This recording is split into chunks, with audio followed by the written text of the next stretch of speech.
Hey, welcome to day 11 of our 30-day money course. And today we're still on savings. I'm Elizabeth Bukwa. I am your hostess here in the 30-day money course, and I'm also the founder of Wealth from Little.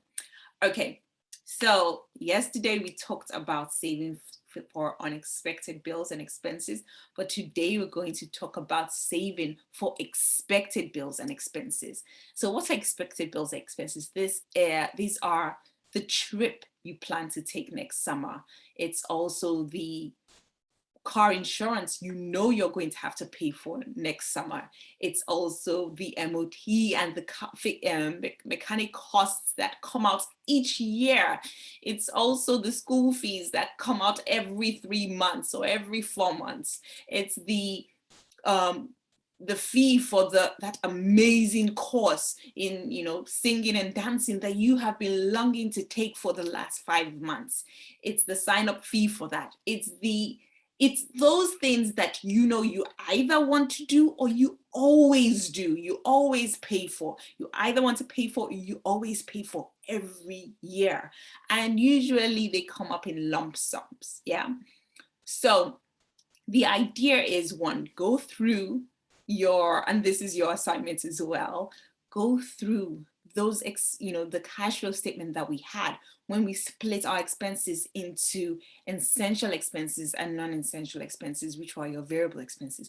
Now we want you to look at your essential expenses, right? And notice, and your variable expenses, look at both and notice those things that come up every year, lump sums. So maybe you have to pay car insurance every year, health insurance every year at a certain time, and maybe it's always a lump sum.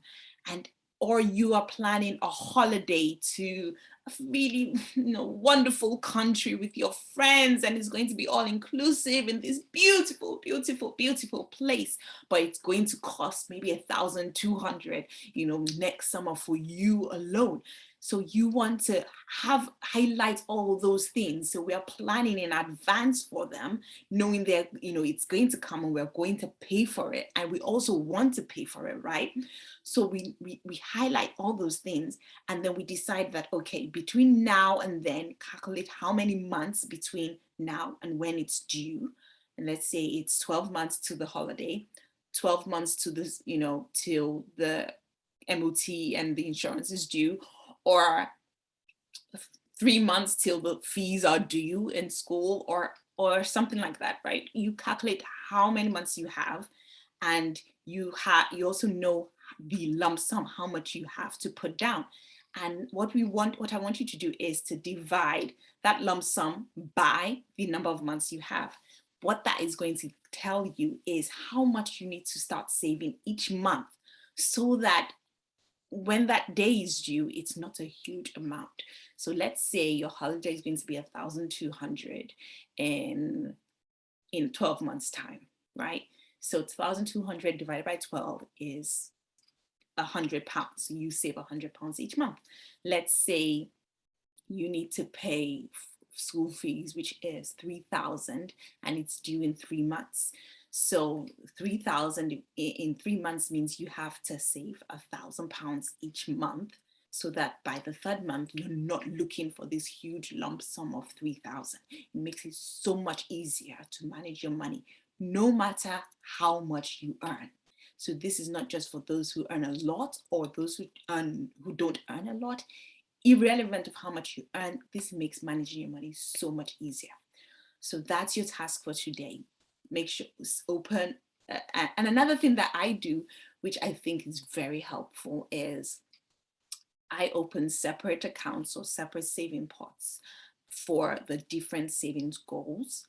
And then I name them. So like yesterday, I told you about the life fund. So for my holiday fund, I actually name it holiday fund, right? So I actually remember every time I'm putting money in there, I know why I'm putting the money there. So, and so you can name this for the holiday fund or any fund, right? Educational fund. I have an educational fund, so that every time I want to buy a new book, I don't need to worry about, do I have enough money to buy this or to pay for this course or something? I always have money in my educational savings fund, because I always put some money there each month. So that's your task for today. When you finish, email me day 11 done. Now, one tip, if you honestly cannot save, maybe you want to pay 1,212 months for a trip or an expense, something expected, and you honestly cannot save that, £100 this month, then start by saving what you can. Either what you can or the least you should save is 1%, right? Just start, if this is something that you want to do in the future, in the next 12 months, short-term goals is what I'm talking about. Your short-term goal, what do you want to do in the next future? Maybe, you want to save at least 1% of that this month, now as we're talking, and next month try and do more than that. The idea of saving 1% is because starting is usually the hardest bit in anything. Starting usually the hardest bit, and then once you start, it's easier to keep going, and then of course you do get to the place where continuing is also a big hump. So I want to encourage you to actually choose to start, even if it's just 1%. But if you can't do more, then definitely do more. Okay, so that's it for day 11. And I'll look out for your emails, and I'll see you in day 12.